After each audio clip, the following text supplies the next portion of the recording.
Hey guys, today's episode is brought to you by IP Vanish, and we got a chance for you to win $500 from IP Vanish. There's a link in the episode description with the video. You'll need IP Vanish to watch that video, otherwise it's restricted, and the video will have the next clue on how to win $500.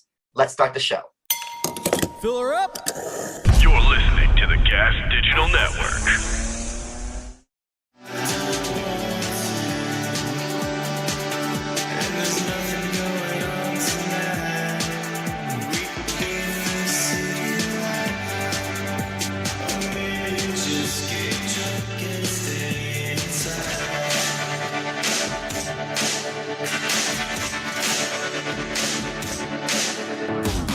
Good afternoon, Michael Malice here. Let that be your welcome for the next hour. This is one of the episodes I really like to do because one of my favorite privileges of being the host of this show is to be able to introduce authors when the new books hit and when it's things that I think people should read and be interested in.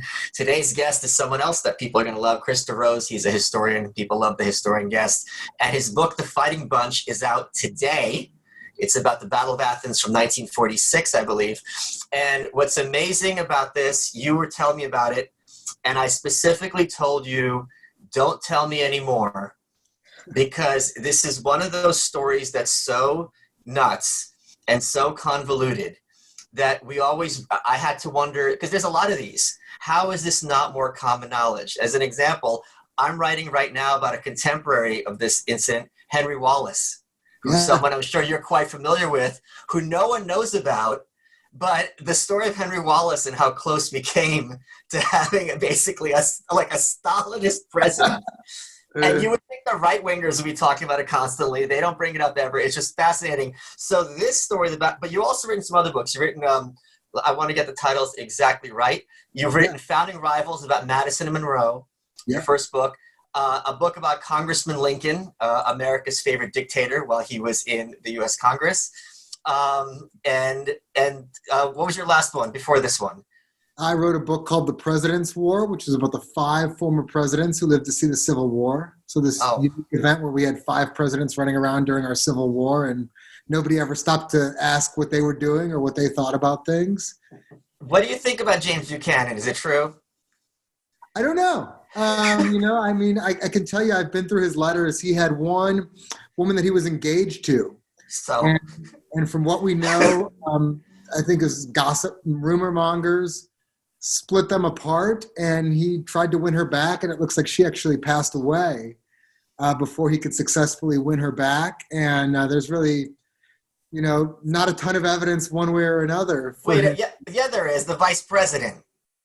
Well, it could have been, right? But look, everyone had a roommate in D.C. at that time because it was a backwards swamp that was uninhabited for most of the year, and people lived in boarding houses. And so it wouldn't be, and to this day, to some degree, politicians will share apartments together, and got congressmen living in townhouses together. Yeah, we can name some, but then that would be outing them. Wait, but so are you saying, you know exactly what I'm thinking of. I don't know if Buchanan's gay or not. I have no idea. But the interesting thing is, what I'm asking is, I guess even back then, they would use these pejoratives in the contemporary sense that we're using them. So they'd be calling him like a girl, but they don't actually, they just mean he's a soy boy. Yeah, and what did they call him? Aunt Nancy and Uncle Fancy? Yeah. Or Miss Fancy and Aunt Nancy? Yeah. I think that was General Jackson's name for him. So this is what I love, which I'm sure you as a historian appreciate and actually want to pull your hair out, is whenever contemporaries talk about how low politics has gotten and how everyone's insulting to each other. And anyone who has even like a 101 knowledge of American history has to sit there and, Ma, where's my pa? Warren Harding, our first black president, the things that they would say, Jefferson, this isn't started, with Trump. It's insane. Yeah. It's not a great feature of our politics, but it's also not a new one either. So the Battle of Athens, 1946. So this is something that you described to me. Tell me as briefly as possible, because when you talked about it with me, it just seemed like a movie and not something that had actually happened. Yeah. Yeah, so I'd always kind of known just the broad contours of the story. And I feel like that's sort of where the Battle of Athens sits in American memory. There are a lot of people, if you look, it gets referenced on Twitter about once an hour. There are people out there who know about the Battle of Athens, but the knowledge is a mile wide and it's an inch deep. And this was all I knew up until about 2 years ago. There were a group of World War II veterans. They'd come home to this community that was dominated by a corrupt political machine. The machine tried to steal an election from these GIs, and the GIs took up arms and overthrew the county government. And it's the only successful rebellion on U.S. soil since our revolution, and they got their fair count. And so that was really all I knew when I showed up in Athens 2 years ago trying to dig up this story. So does something like this, is this the kind of thing where all the information is just there for you to do the work? Or is this the kind of thing where, since you're dealing with the state and mass corruption, things were being destroyed either at the time or since? Yeah, so this story was on the bottom of the ocean and spread out. And in fact, when I wrote this and turned in this first draft, I usually hate it when historians write themselves into their books. Sure, like Dutch, you're thinking of? Yeah, the story's not about me, But when I sent this to my editor, he said, you've got to go back and talk a little bit about your methodology because it was so interesting, and the reader will just have that much more appreciation for what you accomplished here and what they're getting to see if they knew how hard it was. So I was, tracking down, did a lot of genealogical research to track down relatives. I found a manila envelope in San Francisco. I found a safe in a garage in Lenore City, Tennessee. I found an elderly son in Georgia, and did dozens of interviews with family members and some people who were firsthand witnesses. There was information in the National Archives.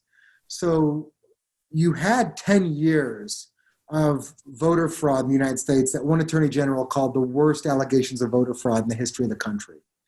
And there were 1,000 affidavits that are sitting in the National Archives. If you've ever seen Raiders of the Lost Ark, it's that room where they put the 10 Commandments at the end of the movie. It's in that room. And it's just buried. And there were 1,000 affidavits in there from people who would talk about getting guns pulled on them at the polling place and getting arrested while trying to vote over the course of a decade in the city. And so these records were all over the place, different courthouses, different archives, different family personal papers and museums and archives, and sometimes just in somebody's memory. And so I worked very hard to try to put this together and present a cohesive story. And I think we accomplished it, but I'll let your listeners be the judge if they pick up the book.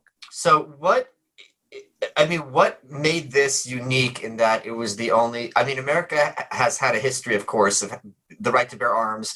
One of my tweets, which I'm sure you probably agree with to some extent, is that the right to bear arms has been more central to the American history and American legal system than the right to vote. And without it, you were not going to have the America that we have today. Prohibition is another great example.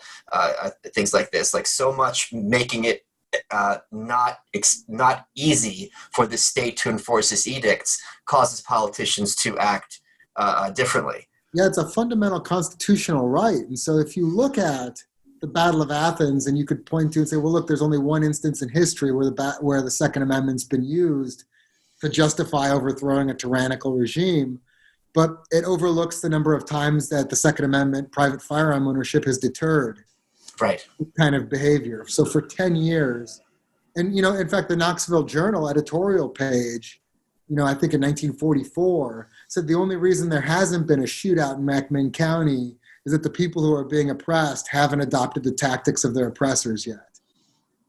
Foreshadowing what was going to happen when these veterans came home. Well, it's also the kind of thing where it's like saying, well, this fire extinguisher has never put out a 4-alarm fire. It's like, yeah, because of the fire extinguisher, it never got to that point. It's kind of this kind of fatuous thinking. So tell me the story. So I'm guessing Athens GA 1946, this must be one-party rule, like extremely Democrat at the time. Well, it's interesting. So the state of Tennessee actually secedes against the will of the people of Tennessee. There had been a statewide vote on whether to secede. People of Tennessee weren't interested, but their leadership was pro-secessionist. And so the leadership of the state defied the will of the people, removed the state forcibly from the Union and ally with the Confederacy. But East Tennessee in particular was a hotbed of unionism for a couple reasons. Number one, they didn't have slaves.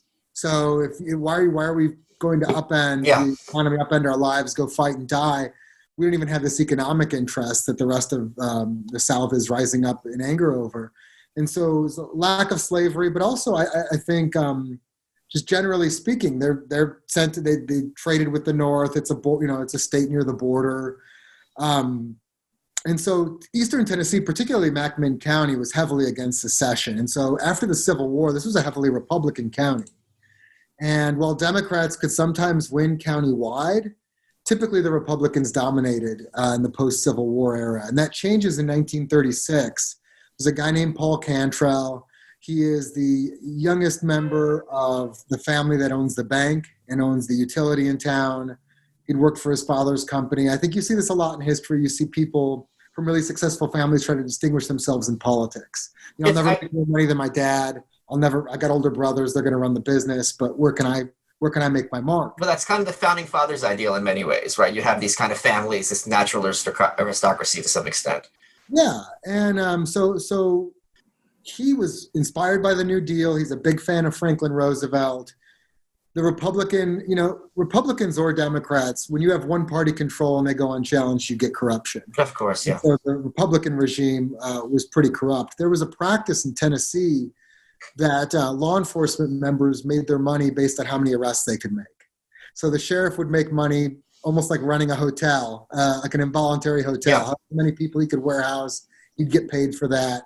Every deputy, if they arrested you, they'd get a cut of the fine, of delivering you. And so that's how they made their money. So there's perverse incentives to just arrest people. And, the Republican sheriff, it's called fee grabbing if you're arresting someone for an improper motive. And so the Republican regime had been calcified, and Paul Cantrell got some help that the public doesn't find out about for another 10 years. But he wins a very narrow victory over Charles Scott Sr. and becomes the sheriff of McMinn County. He'd run on a platform. He'd take it on a newspaper ad. It said no fee grabbing. And not only did nothing change, but they seem to have gotten worse. You have a couple of really high-profile incidents of police brutality during his first year in office. One that's particularly heartrending is a guy named Hub Johnson. He is in his 60s. He had married and had children later. He's a widower. And so he's a 60-something-year-old with really little kids. And they do a paper route during the Depression to try to just make ends meet. And he's old. His kidneys aren't working as well. He has to relieve himself on his route behind a billboard.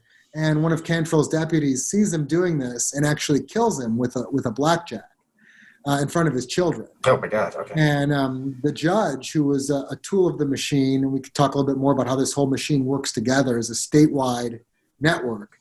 And the judge dismisses the charges out of court. And this judge, interestingly, is the inspiration for A Boy Named Sue, which Johnny Cash famous. Okay. Judge Sue Hicks. His mother died in labor. Her last request was that her son be named after him. So Judge Sue Hicks, who got his start as a prosecutor in the Scopes Monkey trial, and he's going to be the criminal court judge who's a tool of the machine throughout the events of this book. And so you have these incidents of police brutality that reassert themselves, and in many ways things seem to get worse. You have open gambling establishments, roadhouses, brothels operating freely and paying protection to the machine to stay in business. And you see a dramatic increase in the number of fee grabbing, arrests for no reason, and actually political retaliation. People in town who still have warm feelings toward the machine that got overthrown in the Battle of Athens, and those people do exist. Many of them are the descendants of people who were supportive of the machine or part of the machine. Will say, well, things were kind of this way before, but actually one thing you could say about the Republicans is that they lost an election, right? They may have been corrupt. They may have tried to cheat at the margins, but they did lose an election democratically, and then they turned over the keys to the office. Paul Cantrell wasn't going to do that. His successor in office, they weren't interested in losing, and they were willing to hang on to power by any means necessary. Hey guys, Michael Malice here. If you've seen The Social Dilemma, big tech companies use your data to your detriment. They manipulate what you see, they control where your data goes, and leave you devoid of data property rights. We had an episode about this from the Creepy Line.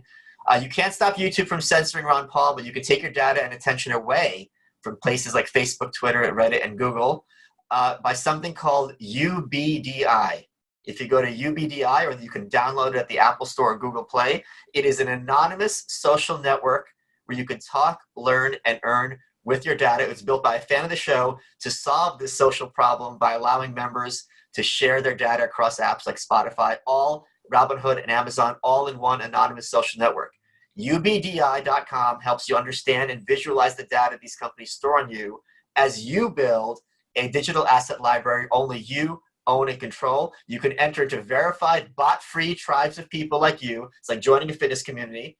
And inside these verified groups, you might see people share their hottest Robinhood trades with other You're Welcome listeners, or stream the history of shows that they're binging on Netflix. Head to ubdi.com or download UBDI on the Apple Store or Google Play. Let's get back to the show. So, tell me about. So, this was a series of elections that they basically went all South America and vanished some ballots, or was it just one big one? Was this systemic?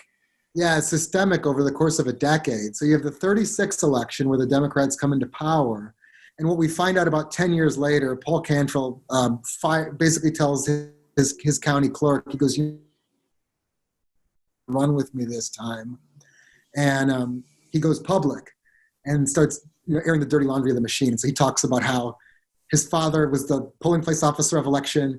He said to everyone in the room, "Hey, let's go to my house for lunch. We'll take the ballot box. We'll lock it in a room."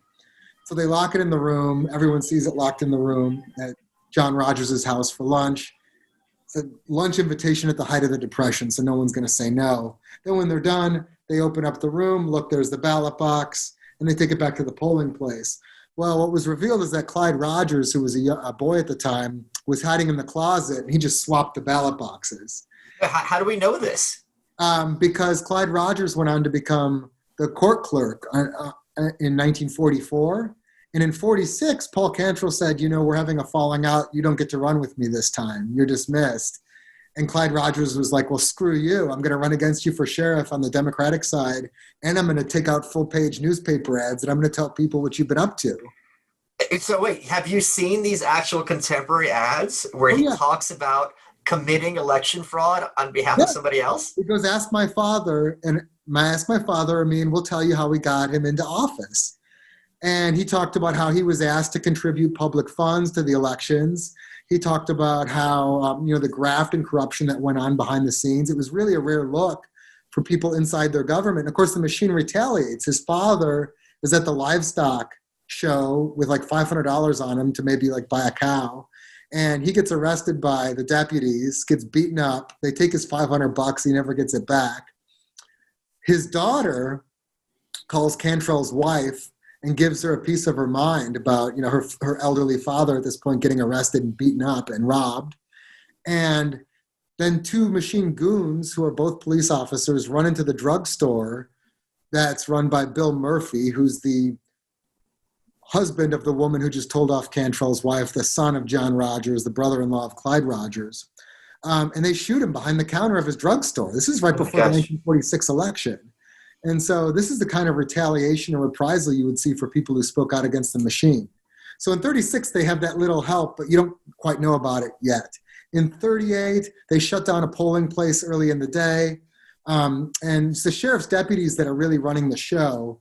You get an election commission that's nominally in charge, and it's made up of 2 Democrats and 1 Republican.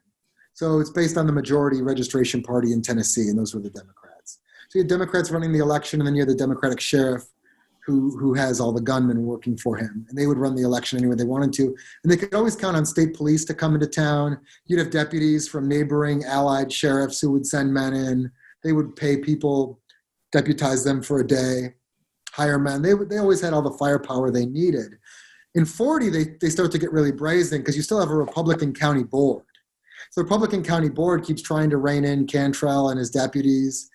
And they opt for voting machines, and it's totally in their discretion to use voting machines rather than ballot boxes and paper, which can be easily stuffed or swapped.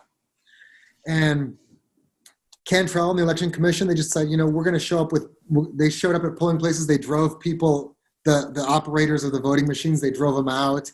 In many cases, they just set up their own ballot box across from the voting machine in the same room and told people, you're going to use this ballot box, we're going to shoot you. They destroyed the machines. And so the 40 election, where you really start to see the overt, over the top, I can't believe this is really happening in America. That starts in 1940, and you start seeing people get arrested. The son of the sheriff's candidate gets arrested at a polling place campaigning for his dad, and they force him to get into his own car, and he's like, you're driving yourself to the jail. There's 2 cops in the car with him, and they're joking about whether they're going to kill him or not when he gets to the jail. So he pulls a Chappaquiddick, and he drives off this bridge and then swims to shore and starts running away from these cops. And that's what you get for your dad running for sheriff against Paul Cantrell. But I don't understand, isn't there some sort of federal oversight, or is this before Brown v. Board of Ed, so there was this kind of strong on the effort of the federal government to kind of let the states manage their own thing? Yeah, I think it's 2 things. I think number one, you really didn't have the federal government, DOJ, interfering in state elections, even where there were significant examples of fraud. But I think there's a more cynical explanation too, and that is the Roosevelt White House needed the support of Boss Crump in Tennessee. Tennessee's under the thumb of one man who's from Memphis, Boss Crump. And so Boss Crump had created this network of allied... Wait, no one who's named Boss Crump could be a bad person. Yes, well, I guess it'll be up to the readers to decide for themselves, but he's one of the most prolific vote thieves of all time. He stole over 100 elections over the course of decades in the state of Tennessee. And so he controlled the judiciary. He controlled the legislature. Every single governor of Tennessee during this era is just a tool of Crump. And anytime they got crosswise with them, he would remind them of that by finding some chump and then beating him, throwing them out of office with some loser. So Crump is completely dominant in the state of Tennessee. And this McMinn County machine is allied with Crump. And so if you're the Roosevelt White House and you're looking so closely into this, you're going to have problems with Tennessee's 2 senators, Tennessee's congressman, and Tennessee's boss. And if Roosevelt needs his help at the next convention to run for a 3rd term or 4th term, this is the kind of thing that could lead to a falling out between them. So I think it's a combination of those 2 things. So you do have some indictments from the federal government because it's so brazen. And there are so many witnesses. There's a congressman named John Jennings who represents the Republican counties in East Tennessee. He doesn't need Crump's help to stay in office. And in fact, they try very hard to cheat him out of office. There's just too many Republicans. They can't cheat the guy.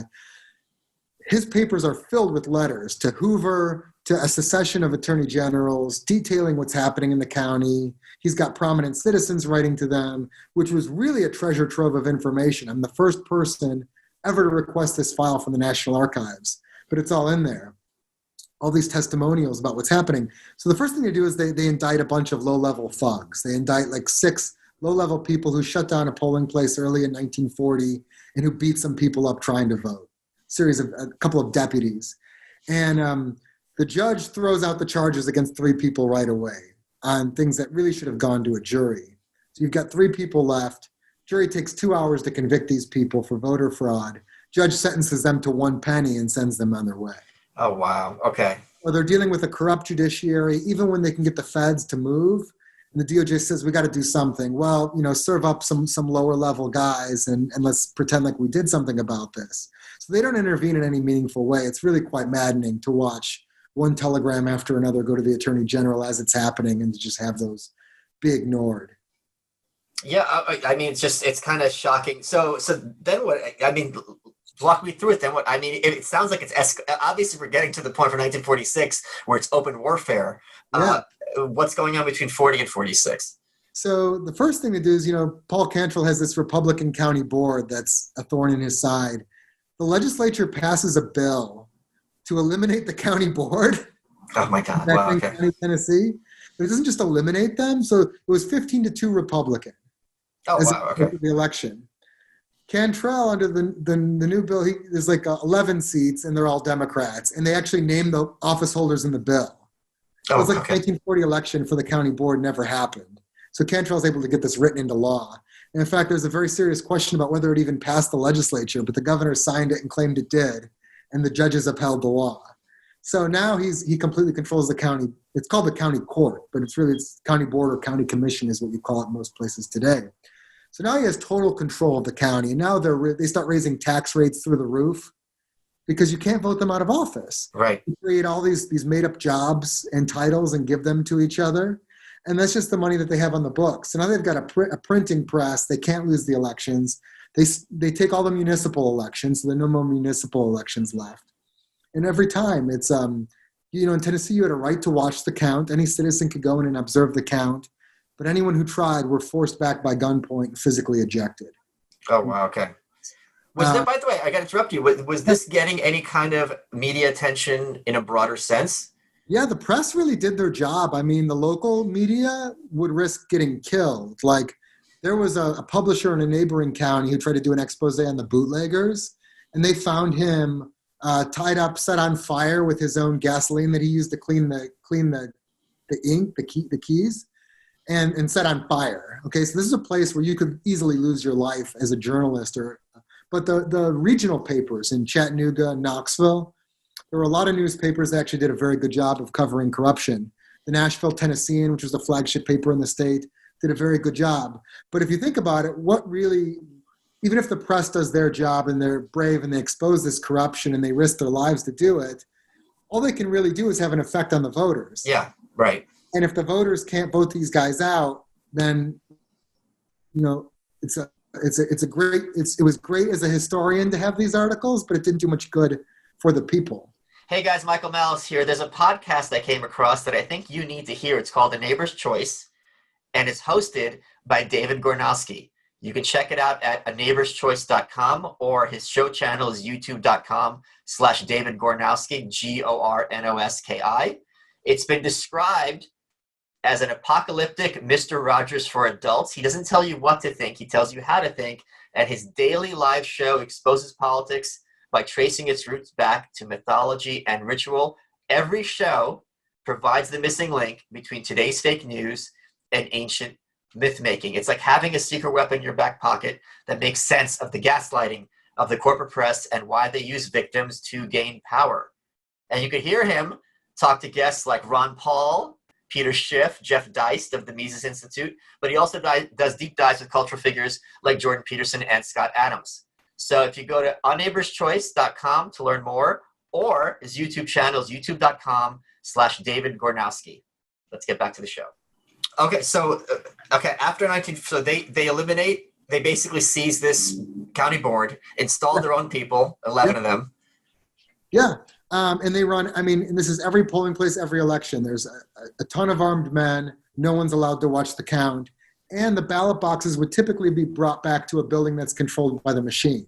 So either the jail or the Cantrell Bank building, which is the offices of Paul Cantrell's family bank. So it would be counted in secret, and they would literally just make up a number and decide that that's how much they won by. And it would never necessarily correspond to the number of votes cast or the number of eligible voters. It didn't have to.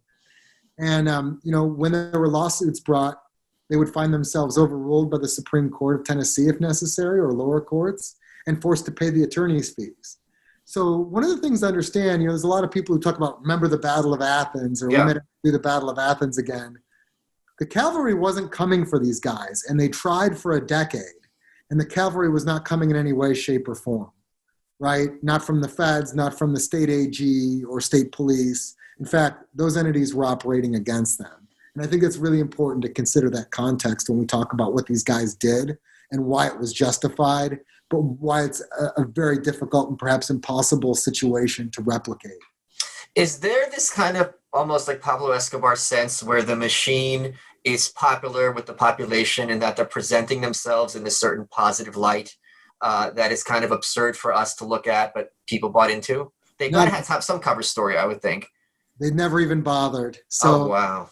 Yeah, if you weren't on the force and earning money, or maybe a municipal contractor or county contractor, if you weren't, then nobody supported you. Like if you look at the run-up to the 46 election, once these GIs come back and they form this political party made up of Republicans, Democrats, Independents, they say, we're going to run these guys out of town. The Republicans say, we're not even going to field candidates this time. We're going to back the GIs. Once they form this GI party, it's almost like, what's going to happen, right? You've got this machine that's got this reputation for roughing people up, shooting out their windows, burning down houses, maybe killing people in some instances. And these GIs who say, we just won World War II, we're not backing down. You know, they knew there was a lot of reporters in town that day knowing something's going to go down. So you've got all these reporters doing this coverage in the run-up to the election, and they're doing these man-on-the-street interviews, and they couldn't find a single person who supported the machine. Wow. Oh, so, wow. Okay. So that's telling. Yeah. Boss Crump tried to do the Pablo Escobar thing where he would he'd bring the circus, and all the orphans of Memphis would come to the circus for Boss Crump. Boss Crump tried to do that stuff, and particularly in the African-American community, which were not used to being courted in Tennessee in the 1920s, 30s, 40s. He would go and deliver streets and schools and hospitals. That didn't happen. It was pure coercion in McMinn County. There's never any attempt to be popular. In fact, they didn't do yard signs. They didn't do newspaper ads. They didn't really try to campaign. They didn't even put on a pretense that they would have to. In fact, one of the things I think, because, you know, why get creative in all these methods of stealing the election if you're just going to go count it in secret anyway? Right. Why pull guns on people? Why throw out poll watchers? Why assault people? Why beat people with clubs? Why shoot people in some instances? It's got to be to demoralize the population. It's got to be, don't even try. Don't even run. Don't even speak out. Don't even show up to vote if you're not voting the right way. Because otherwise, you know, if you're just going to announce count in secret and announce the ballots, that's all you need to do to win. You don't need to go further than that. Yeah, it's kind of 1984 versus Brave New World. There's like two mechanisms, right? Are you going to be, you know, ruling them through pleasure, or are you going to be ruling them through the iron fist? And both have their pluses and minuses if you want to be, you know, kind of a oppressive dictator, so to speak. Yeah, this is pure coercion. So these GIs come back from World War II. Yeah. They've got all their guns. They say, all right, we're taking back this county. Back is almost like a weird term to use if it's been 10 years of just like unmitigated, complete, almost, this puts like Dukes of Hazzard to shame. I mean, this is far worse than anything, you know, Boss Hogg would have done. He's not killing people and, you know, setting them on fire. Yeah, no, this was quite a brutal regime, and there were people who lost their lives over it. But these GIs come back, and they're sitting in these training camps after Pearl Harbor, and they're being told, this is the free world versus the slave world. You're fighting autocrats on behalf of the free world, on behalf of a world where people choose their destiny and their leaders at the ballot box. And so they really internalized this, and then they went and they got injured, and they saw people die standing right next to them, and they got shot and blown up and lost limbs and lives and friends. And they come back to this. Some of them are getting arrested right off the bus from war because the deputies knew that they carried mustering out pay on them. So the deputies would meet the buses coming back from war and arrest veterans right off the bus. Oh, so it's even more corrupt than I think. It's not even like, oh, you got a broken taillight, it's a fine. It's just brazen shakedowns. It's brazen shakedowns. So they would take, in the case of Bill White, who's a Marine who served on Guadalcanal and Tarawa, who's really going to be the driving force. He's really going to be the backbone of the GIs who fought on election day. He was the one who always knew it would come down to violence. Even when people had the truth in front of their face, they said, no, we're not going to go there. We're not going to do that. It's not going to be necessary. Bill White was always the one who knew. His bus comes back from the war, and there's a group of sailors on it who are drinking beer, but they're not drunk. And they get arrested for public intoxication right off the bus. And so the deputies would go into nightclubs where the GIs would be hanging out and say, everyone in here is drunk and under arrest. Or sometimes you would just get pulled over, and you wouldn't even have the pretense of a taillight. They would just rob you. So you'd have a siren. You'd have the wigwag lights and the sirens in your rear view, and they'd pull you over, and they'd just point a gun at you and rob you. And so actually, if you look at like the Rand McNally AAA, like the guide maps of the United States, there would be a box around McMinn County encouraging people to take a detour. Wait, so as a historian, because I've done a little bit of history myself, there is something so thrilling on a dorky level when you're looking at the contemporary documents and you see something like this, because it's so cartoony, but you're seeing it right in front of you. You're like, I can't believe this is real, but here it is right in my face. This was a never-ending treasure hunt. Yeah. And if I hadn't had a deadline, I probably never would have stopped searching for things, although I do feel like I probably found everything that still exists. And it was quite a lot. You'll see in the prologue of the book, I talk about how I went about finding things and what my principal sources were. But yeah, no, it was a never-ending treasure hunt, and it was a thrill, to get a look at some guy's safe from the 1950s. Wait, so this was like the original trigger warning. Yeah. Like, talk about trigger, I mean, like, do not So, come to this place. so legally, because they will pull a trigger on you. Yeah. A literal trigger warning. If you drive through McMinn County, the people who live there don't have a chance. If you're a tourist and you're driving through, you're superiorly out of luck. Why are people not just moving out? Are they just too poor to find other places to live? So you've got about 2,500 people who you got about 2,500 farms. Oh yeah, okay, yeah. 30,000 people. So in some cases, their wealth is 100% of what they own is tied up in their land. But in many cases, where are you going to move? I mean, you own the store. This is your job. And I think in a lot of places people didn't know. Like I found a letter from a guy in Toledo after the Battle of Athens to the campaign manager for the GI ticket. And he said, when I moved to Toledo, nobody here gets arrested unless they break the law. And he tells this story about how this particularly nasty jailer is a guy named R.T. Bryan, who comes up a lot in the book. He goes, R.T. Bryan once arrested me for talking too much. And he goes, but here in Toledo, no one's ever arrested me or even threatened to arrest me. I've only seen people get arrested when they break the law. And it was like such a novelty to him. Where did you find this letter? It's in Jim Buttram's safe. And so Jim Buttram's the campaign manager for the GI ticket. I contacted his family as part of this. I said, I'm writing this book. Your dad's going to be in it. And they said, well, if you're going to write it, we really do want you to have all the information about our dad that you can. And they said, look, our mom died last year. And when our mom died, it forced us to open up this safe in the garage. And we remember the safe back in the 50s, and nobody ever opened it. So that letter, if I were you, I'd have that framed in my house. Because I have the letter, yeah. They let you keep it?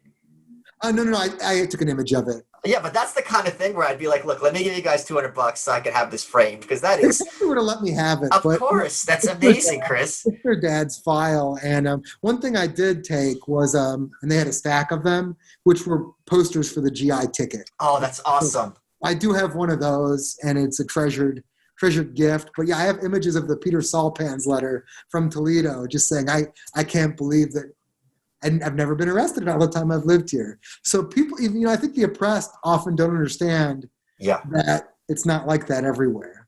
Wait, okay, so they come back, they decide we're going to actually win this election somehow. Yeah, we're going to have our own political party. Okay, what they decide to call it? Okay, so the real name, which whoever uses, is the ex-serviceman's cleanup ticket. Okay. And so for obvious reasons, they usually called the GI ticket or GI party or just GI.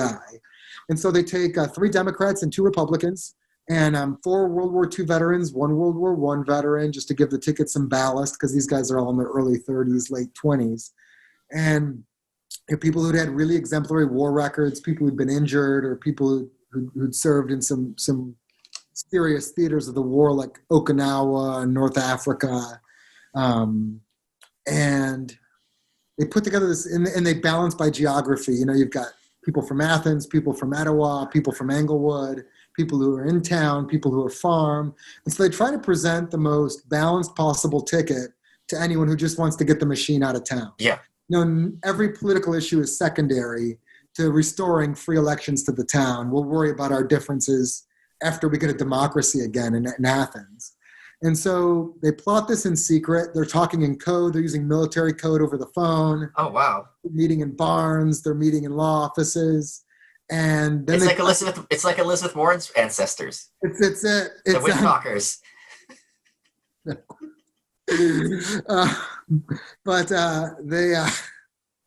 they take out this full-page newspaper ad that, hey, everyone who's a military veteran is welcome to come to this museum, show your discharge papers or your pins at the door, and we're going to have a GI ticket. We're going to nominate candidates for office. So all of a sudden, you've got this convention. It's very public. They nominate these guys.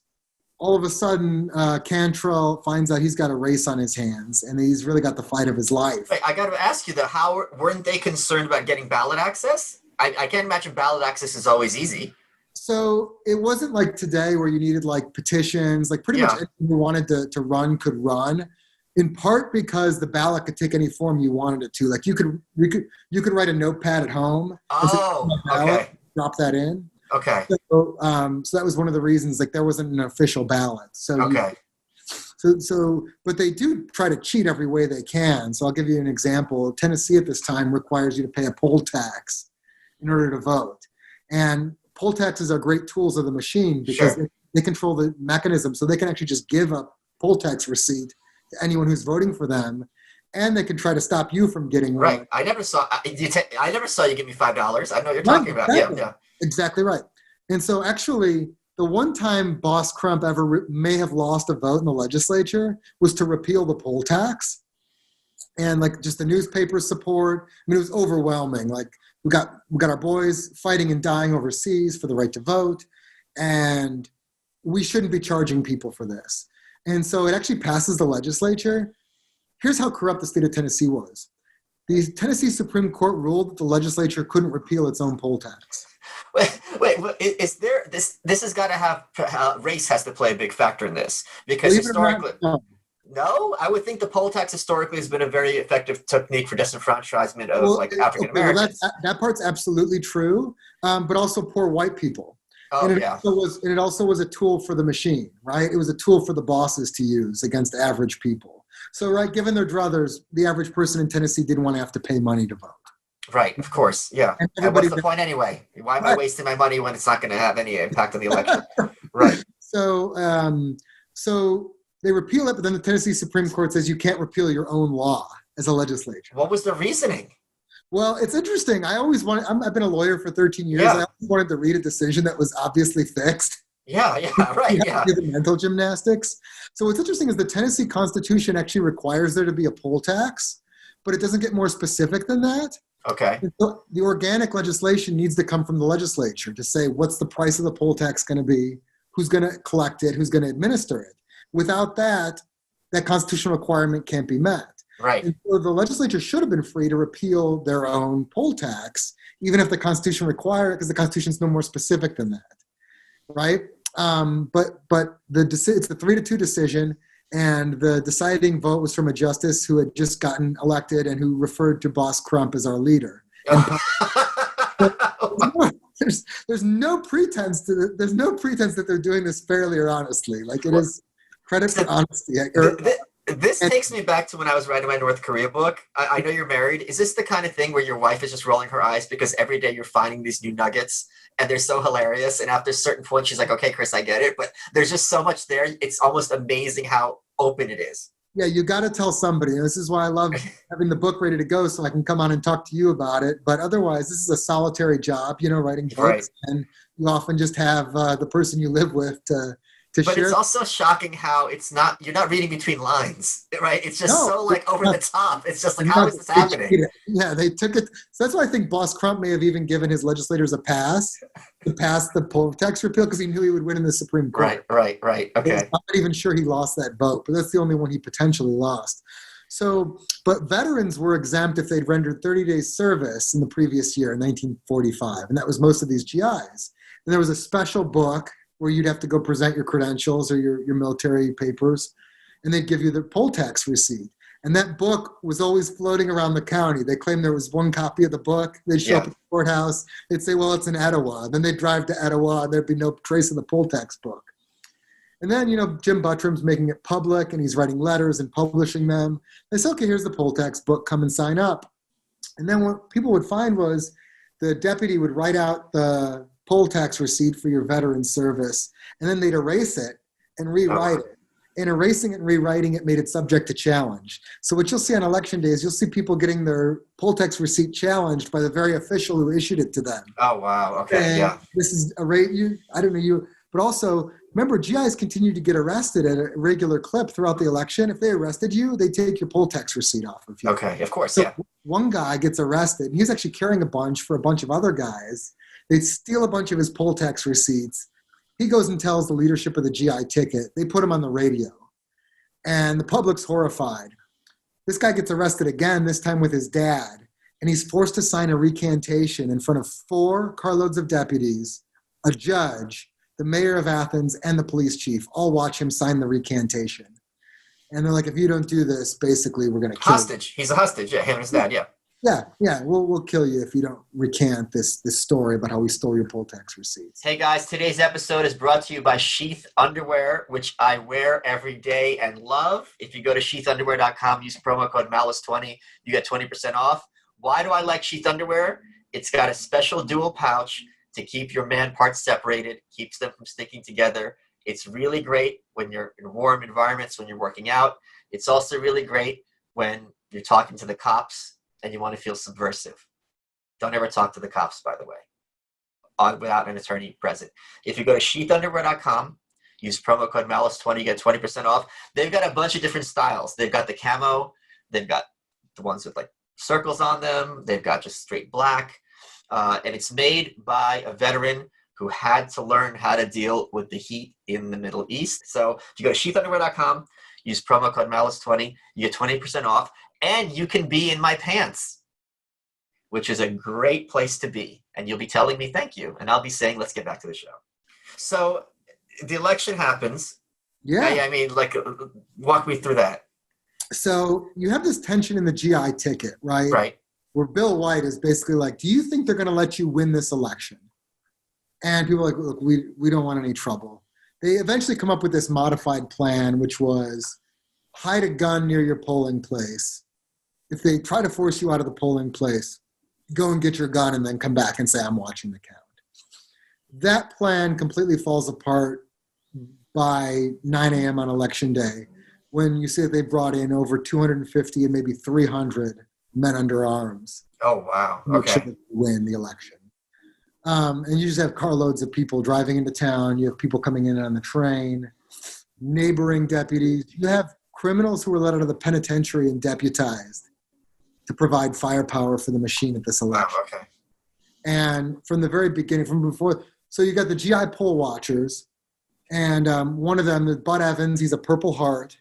They're having the Cantrell Bank building is a polling place on election day. And he says, I want you to show me the ballot box to prove it's empty before the votes start. He gets beaten up and arrested. And then the officer of election shows the ballot box, shows it's empty anyway. It makes it clear, look, I'm in charge. And if you try to cause too many problems for me, you're going to join Bud Evans in a cell in the jail. So they start arresting and beating up poll watchers. They aren't letting people in. They're forcing these artificially long lines, only letting a couple people in at a time. The deputies are looking over your shoulder while you're voting. People are just staying home. They're scared to participate in the election. And so it looks like they're just completely outgunned, outmanned, and it's a done deal. And this kind of goes on throughout the day, where they just watch the election getting taken from them. People are allowed to vote without poll tax receipts as long as the deputies know how they're going to vote. Legitimate voters are not allowed to participate. Really, things come to a head at 3 o'clock. And you said, is there a racial dimension to this? Really, in McMinn County, they had long since accepted the idea that Black people were allowed to vote. Just a very, forward-thinking community in that regard. So Tom Gillespie, who was 60 years old, beloved figure, and universally liked and well-respected, he'd been voting for years. There was never any problem. That day in particular, a deputy says, you know what, you're not voting today. And this is like a grandson of slaves. Like, he took his right to vote very seriously. So I'm going to vote today. And so the deputy hits him with brass knuckles and throws him out into the street. Stands up, goes back into the polling place, takes his line. Deputy whips out a gun. He was like so quick with the trigger, everybody thought that maybe they got shot or the person next to them. But he hits Tom Gillespie, and everyone's like, okay, how bad is he hurt? And you see his shirt start turning red. And he goes, get that N-word out of here.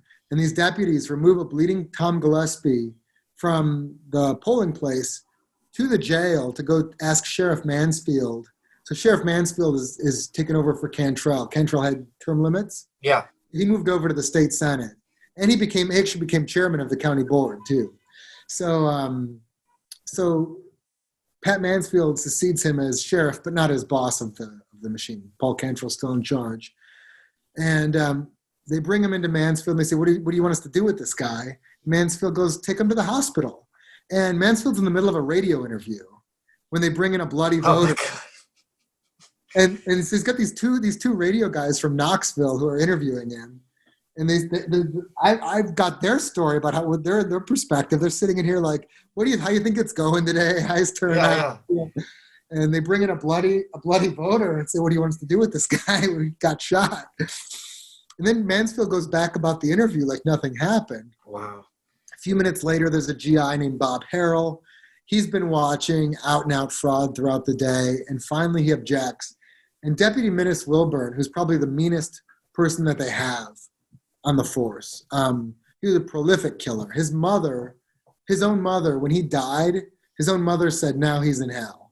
Oh wow, okay. That's Minnis Wilburn, right? Minnis Wilburn says, you know what, enough of you, takes out his club and hits Bob Harrell with his club over the head repeatedly till Harrell falls on the ground. And they start stomping him on the head with his boot. And he tries to get his gun out, but the gun snags. Like, he can't get his gun out. He probably would have killed him on the ground. And Bob Harrell gets taken to the hospital along with Gillespie. So you see the violence escalating. The ballot box from the Dixie Cafe where Harrell was assaulted, they shut down that polling place. That ballot box gets moved to the jail. The courthouse at the end of the day just closes the doors. The GI poll watchers there are held hostage along with the ballot box. Waterworks polling place, you have 2 GI poll watchers who are held hostage.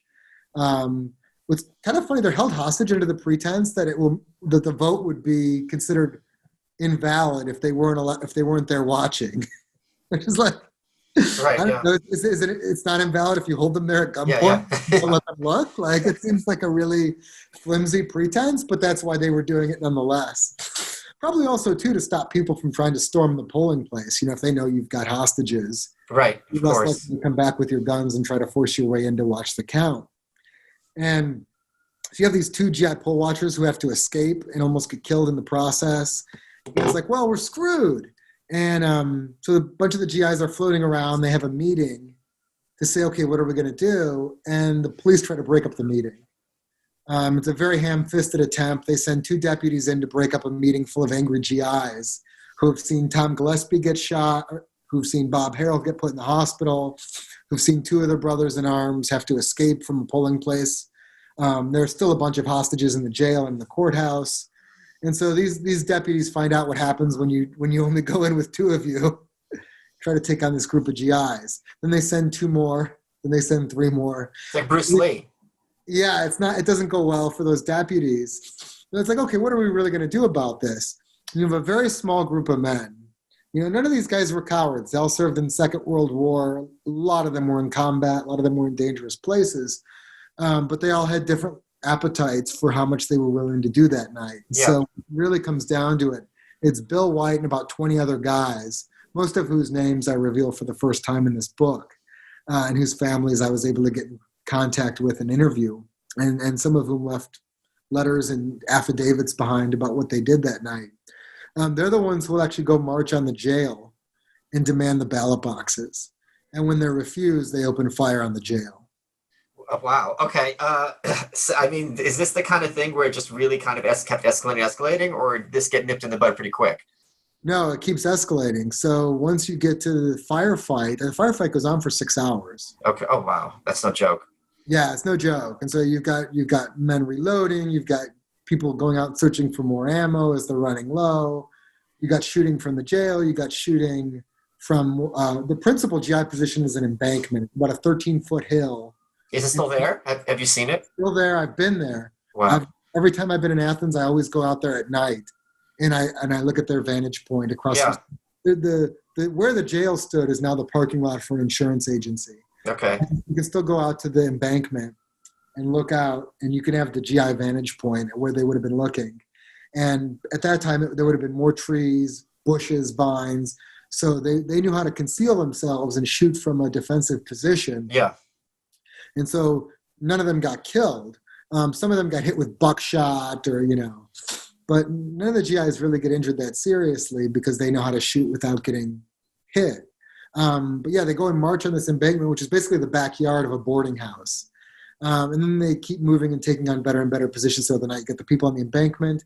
Then when there's not a single mother, but there's a woman alone with her 5 children in the boarding house. Her husband hasn't come back from the war yet. And the shooting starts, and there's bullets going into the house, and they're under the bed. And the house gets evacuated. And then the GIs take over the house. And so you see there's this iconic photo of the Battle of Athens with these 3 GIs shooting out a window. They're using the window in the Wilson boarding house, shooting out over the jail. But then people take rooftop positions, and they hide in the alley. And so the jail's caught in this crossfire, and they go at it for 6 hours all through the night, with the National Guard on the way to relieve the jail. Is the National Guard going to be on the side of the GIs, or are they on the side of the machine? Well, in their heart, clearly the rank and file soldiers would have been on the side of the GIs. Yeah. But it's under the thumb of the governor. So the governor and his adjutant general have deployed the National Guard to go put down the rebellion in Athens. Well, what does put down mean in this context, though? It means take the side of the machine. Take the side of the machine, yeah. I think this is something that conservatives, don't appreciate in this country, that they think that like military and National Guard, they're going to take the side of the 2A people, but historically they're there to follow orders, and they're being trained to do that. Can you imagine, what do? You turn around and kill your officer? Like right. the guy's probably your neighbor. These are weekend warriors. Kill a sergeant who's like your neighbor. Like, yeah, no. It's not going to happen, right? It's yeah.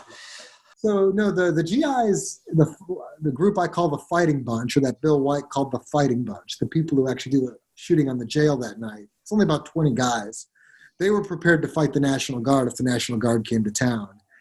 They were trying to get the battle finished before they had to do that. It's obviously not a great situation if the Guard comes in. But they were prepared to fight the Guard, and they believed, at least Bill believed, he could beat the Guard. But Bill is the type of guy who would have fought the sheriffs by himself if that had been necessary. He would have, if he'd been the only one willing to go there and demand the ballot boxes alone, he would have done that. I kind of don't want to know what happens next. I want people to either read the book or do their research. Yeah, they can read the book. Yeah, because this is so. This is such an iconic moment in American history. Why do you think this is something that isn't more part of contemporary parlance? Okay, that's a great question. A few reasons. Number one, the guys who won the Battle of Athens had committed a long list of crimes. Yes. And all of a sudden, the federal government got interested in prosecuting crimes in McMinn County. I've got FBI files that I FOIA'd of, like, the FBI coming to town. Basically, these guys robbed a National Guard armory. They kidnapped 7 sheriffs and robbed them earlier in the day. They spent 6 hours shooting at the jail and doing more to the jail, which you'll find out about in the book. These guys have committed a long list of crimes, attempted murder, aggravated assault, theft, robbery, kidnapping. And it's like, look, if you don't tell anybody what happened, how will anybody know? Yeah. But also there was the threat of reprisal, right? Like, let's say you're out in a bar and you're bragging about how you kept those deputies pinned down under fire all night. Well, maybe you did, but maybe you're going to get a knife in the back in the parking lot. Sure. So there's some self-preservation, I think, for legal reasons. So there were people who never talked about this for the rest of their life. Some people shut up. They never speak about it again for the rest of their life. Some of them only told their family. Some of them only told their family when they were pressed about it later in life. Like, one of my favorite stories, it's a guy I interviewed named Randy Lockmiller. He's a retired captain in the Knoxville Police Department. And he was working at the Knoxville Convention Center, moonlighting security. And some guy walked up to him and saw his badge and said, "Are you kin to Jimmy Lockmiller of Athens?" And he said, "Yeah, it's my father." He said, "Well, your father was a hero of mine, and your father was involved in the Battle of Ballots and Bullets," which is what some of the locals still call it.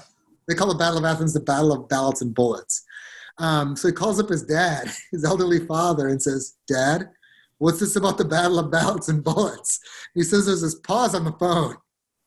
And his father says, "Who have you been talking to?" Oh, wow. And only then does he get his father's story for the first time later in life.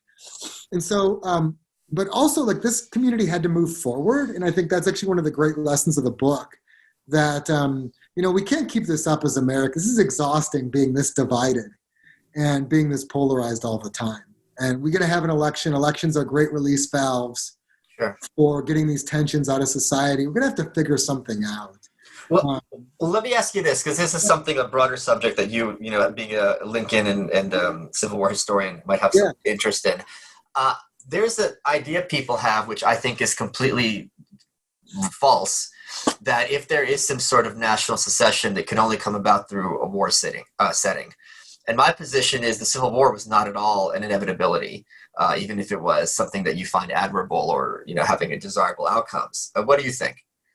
Well, I don't know if there's a political solution to dissolve the country, and I don't think it's desirable either. But it's like, people say red states and blue states can go their own way. Well, okay, Texas has Austin. Are you sure Austin wants to be part of the Texas Republic?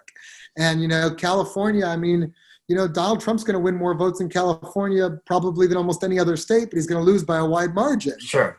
So you can't really neatly carve up the country that way. And I don't think it's a desirable outcome anyway. Like the country works best when you've got true federalism and people are making decisions for their lives at the most local level possible, right? Or at least at the right level. We don't want national defense to be at the local level. We don't want cities setting their own immigration or trade policy.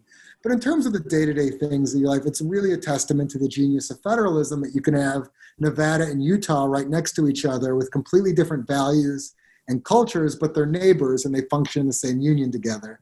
And it's because neither is trying to impose that rule on the other, right? Like Utah is not trying to dilute the alcohol content of the drinks served on the Strip, and Nevada is not trying to legalize prostitution in Provo. And the friction in society really comes from when we try to force our views on other people. And so I don't see a political solution to breaking up the union. I see a political solution to keeping the union together by allowing as many people as possible to kind of pick their own destiny. I mean, that's why the federal government is designed to be clumsy and to only pass legislation that has the broadest possible appeal. Right? It's why you have a Senate and a House and a president who can veto it, and why you have constitutional limits and you have courts there to enforce it with life tenure.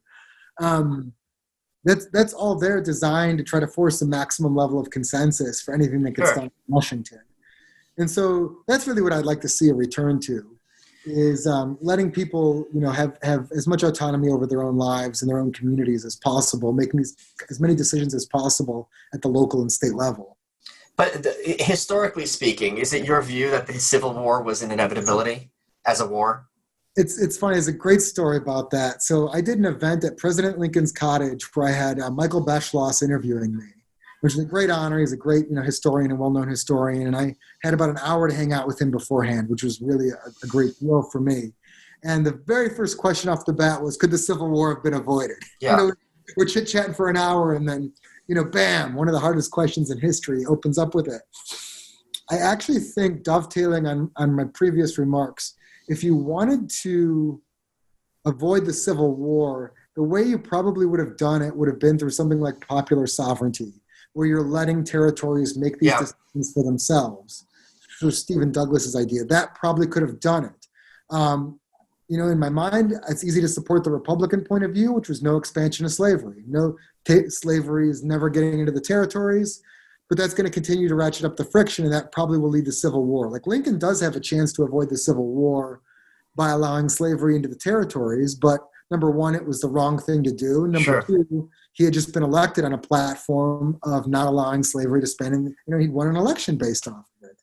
So he wasn't going to do it, even though many people encouraged him to do so. And there were two compromise committees, one in the U.S. Senate, one that was kind of formed of a bunch of old people, gentlemen's convention. They both proposed, hey, let's just draw the Missouri Compromise line to the Pacific. Right. That probably could have avoided the Civil War, right? Or at least delayed the Civil War, because it's not clear where the spark would have come from, right? But also, if you look at like Kansas, we have popular sovereignty in Kansas. Kansas should have voted overwhelmingly to be a free state, but you have these elections stolen. Right. With the kind of examples you see in McMinn County at gunpoint, with massive amounts of people just showing up who aren't eligible to vote, casting ballots.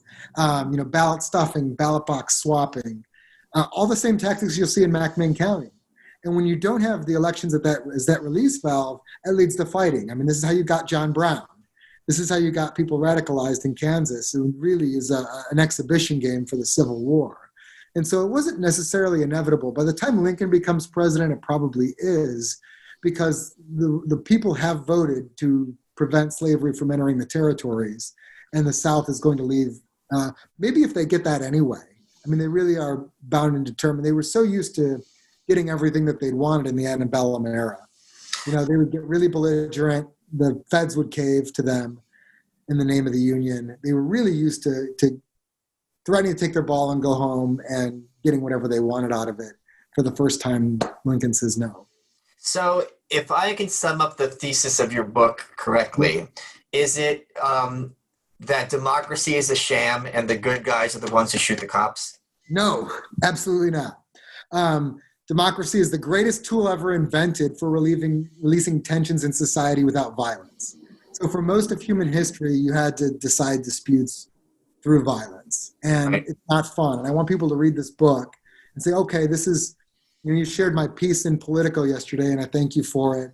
But my whole point of that piece is, does this look like fun to you? Does this look like the kind of election day you want to have, where your mother's afraid to vote, or where you're voting with armed men in the polling place, or you're having to shoot it out for the ballot boxes? I mean, what about that is appealing to you? So no, democracy is the greatest tool ever invented for resolving disputes without violence. And you could say, you know what, even if I lost, I had my say. I was able to try and convince my neighbors. I was able to donate money. I was able to volunteer. I was able to cast my own vote. Win some, lose some. I don't understand that, because there's no other scenario, whether it's my oncologist, my accountant, my lawyer, my coach, where basically I don't get who I want. Yeah, well, that's what you got to do when you live in society with each other, right? But there's no other situation where you live in society where other people are deciding for you who represents you. Well, that's true. But the alternative is freedom and not to have representation. You're not necessarily not free just because you have a mayor, right? Yes, you are. I mean, insofar as someone is dictating to you how to live your life, when you've explicitly told your neighbor and worked hard not to have this person, I don't see how having de Blasio is any more legitimate than these guys in Athens. I'm dead serious. Yeah, so I think because people vote for it and you get this outcome, right, it's preferable to just using violence against my neighbor because of, okay, so let's say my neighbor wants to put a setback on their house, right? And sure. I don't like it, let's say it's unsightly. And sure. We can have this process that we go through with the zoning committee and the historic preservation committee in Phoenix, because I'm in a historic neighborhood. We've got a process set up where we can resolve the dispute, or we could kill each other over an addition on a house. I mean, that's the alternative. And so I'd rather have a process with some criteria that maybe I win or lose, rather than people dying over penny ante issues, which is what happened in Athens once it lost its ability to vote for its leaders, or through most of human history, and still happens in most of the world. It's not pleasant. And you could say it's the least worst option, but if you're going to have roads, if you're going to have things that we do together, whatever that should be, right? I'm never going to have enough money to build a highway, but I like having highways. It's good having highways, right? There's some things we have to do together. And I'm conservative. I'm small government conservative my whole life. But there are certain things we have to do together, whatever that is. And the roads would be a good example. I think of the most basic ones. I think policing is something that needs to be done fairly and independently, and can't be trusted to like the private sector. But right? Your whole book is about how the police can't be trusted. These police couldn't be trusted. The police who replaced them were honest police, could be trusted. So the police in this book couldn't be trusted. And usually and this is where we get back to democracy. If they've been able to vote out, they voted for Paul Cantrell in 36 because he promised to end fee grabbing. So the people did show up at the polls and exercise their rights. And if he had governed as he campaigned, they would have gotten the policing they wanted.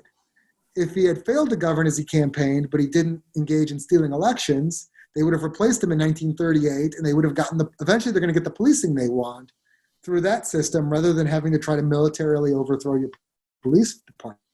We're going to have to agree to disagree, which is a perfect function of our democracy, because I am an anarchist, and that is not my perspective at all. We have to kill each other over it. I don't think there's any possibility of us engaging in any kind of violence toward each other under any circumstances at all.